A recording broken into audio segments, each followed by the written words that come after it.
பொய்யே சொல்லி 11 தேர்தலில் தோல்வி அடைந்த எடப்பாடி பழனிசாமி அவர்கள் இன்னமும் திருந்தவில்லை, இனிமேலும் திருந்த மாட்டார்.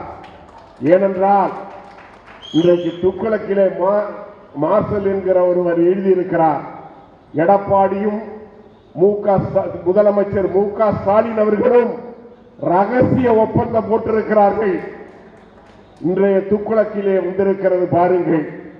ஒருவர் மார்சல் என்ற நிருபர் எழுதியிருக்கிறார், ரகசிய ஒப்பந்தம் போட்டிருக்கிறார்கள்.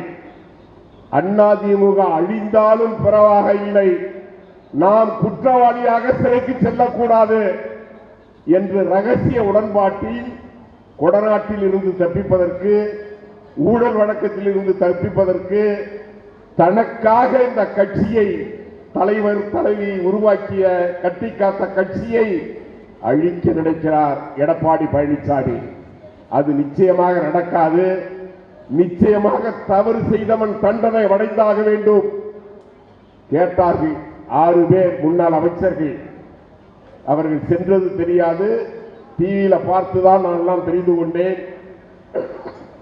ஒன்று சேர வேண்டும் என்று கேட்டார்கள்.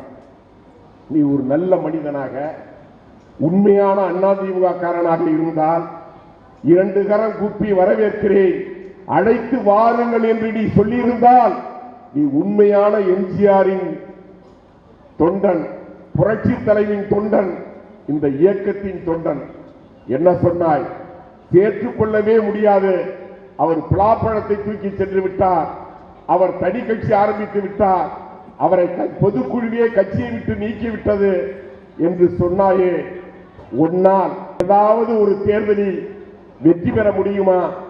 என்னுடைய மண்ணிலே நடக்கிறது ஈரோட்டு தேர்தல் என்று சொன்னாய். டெபாசிட் போயிருக்கும் 4000 ஓட்டிலே தப்பித்தீர்கள். இன்றைக்கு விக்கிரவாண்டி தேர்தலை கைகழுவி விட்டீர்கள்.